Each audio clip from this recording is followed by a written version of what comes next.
politik itu kan, kepemimpinan itu kan trust kuncinya. Kalau masyarakat punya trust, memberi trust kepada dia, ya oke, jalan, bagus gitu. Nah, ada hal lain lagi. Apa sih sebab Pak Prabowo melakukan itu?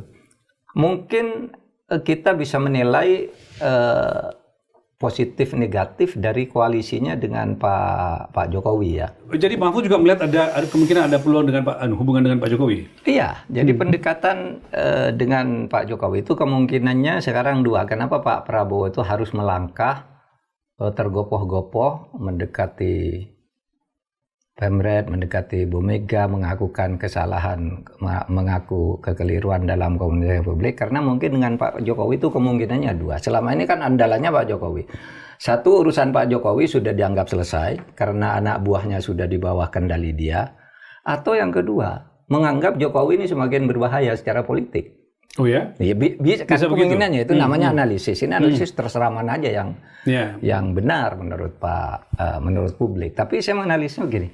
Kenapa Pak Prabowo melakukan langkah tergopoh-gopoh ke Bu Mega, ke yang lainnya? Pak Mahfud melihat tergopoh-gopoh itu ya? Saya melihat iya. Karena apa? Rentan waktunya yang mepet gitu ya? Iya, mepet. Hari Minggu dan dengan pada pers. waktu itu sudah diusahakan, tidak pernah bisa, kan gitu kan?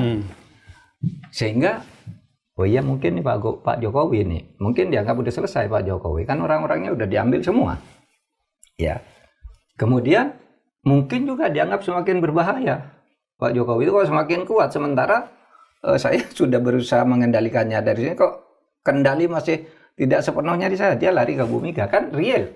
Kalau PDIP itu real kekuatannya, formal gitu ya. Oh jadi pertemuan dengan Bu Mega itu tidak semata-mata karena itu Lebaran, Idul Fitri dan segala macam. Iya, itu kan covernya. Itu covernya. Gitu, kan pesan politiknya lebih tinggi politiknya, ya. Kalau saya ya, pesan politiknya lebih tinggi. Dan itu tepat, sekali lagi bagus itu harus dilakukan. Kan kita sudah lama meneriakan hal-hal yang seperti itu. Sekarang saya melanjut ke pertemuan dengan Bu Mega. Apa makna bagi Pak Mahfud atau persisnya bagaimana publik menerjemahkan pertemuan itu? Karena kalau informasi yang berkembang keluarkan di sejumlah orang yang dekat dengan Bu Mega dan terutama di dekat dengan Pak Prabowo mengatakan clear dari pertemuan itu bahwa Bu Mega mendukung Pak Prabowo untuk meneruskan bagaimana upaya menyejahterakan rakyat, lalu mempersilahkan kepada Pak Prabowo jika membutuhkan sebagai instrumen pendukung pemerintahan maka monggo PDIP digunakan. Gitu.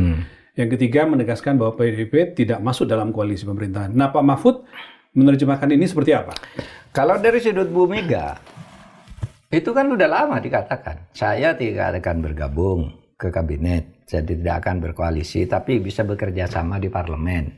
Untuk pembangunan bangsa kita akan mendukung, sudah lama Bu Mega. Yang menurut saya baru bagi Pak Prabowo, ya kan? Kenapa baru dilakukan sekarang pertemuannya? Karena sudah lama kan diinginkan. Nah menurut saya itu tadi, sekarang situasinya mendesak agar dia memperbanyak kawan. Ya, karena bagaimanapun Bu Mega ini partai politik terbesar, iya kan? Ya harus, meskipun pernyataan Bu Mega tadi tidak baru, tapi itu kan sudah bagus. Bu Mega akan bekerja sama di parlemen saja, tidak akan bergabung di kabinet kan gitu, kerjasama di parlemen. Tapi ada yang lebih baru Pak, dia mengatakan silakan menggunakan, kalau ingin misalnya menggunakan PDIP sebagai instrumen untuk penguat pemerintahan, ya boleh kata Bu Mega. Itu artinya apa Pak? Bukan menggunakan parlemen, bahwa pernikahan parlemen kan pakai lobby-lobby. Bahwa pemerintah memutuskan ini, kalau tolong dong PDIP memahami, kan bisa tapi lewat parlemen, lewat keputusan parlemen, di dalam pembuatan undang-undang, di dalam pembuatan kebijakan-kebijakan yang perlu dukungan parlemen, meskipun tidak dalam bentuk undang-undang kan bisa dipakai di situ. Kalau secara komunikasi artinya dengan pertemuan itu, maka orang memaknai bahwa Bu Mega makin mudah komunikasi dengan Presiden dengan itu bisa kita menyimpulkan begitu. Setiap saat Bu Mega bisa menyampaikan masukan kepada Prabowo. Iya, menurut saya itu salah satu artinya kalau dari segi komunikasi politik, akan lebih mudah. Tapi kalau dari struktur hubungan kelembaganya itu tadi, Anda di pemerintahan, Anda ikut, tapi parlemen itu ketika akan membuat keputusan-keputusan yang menyangkut program pemerintah bisa saja didukung oleh parlemen. Kan itu instrumen politiknya PDIP sekarang kan parlemen. Tentu partai dalam bentuk opini publik dan sebagainya.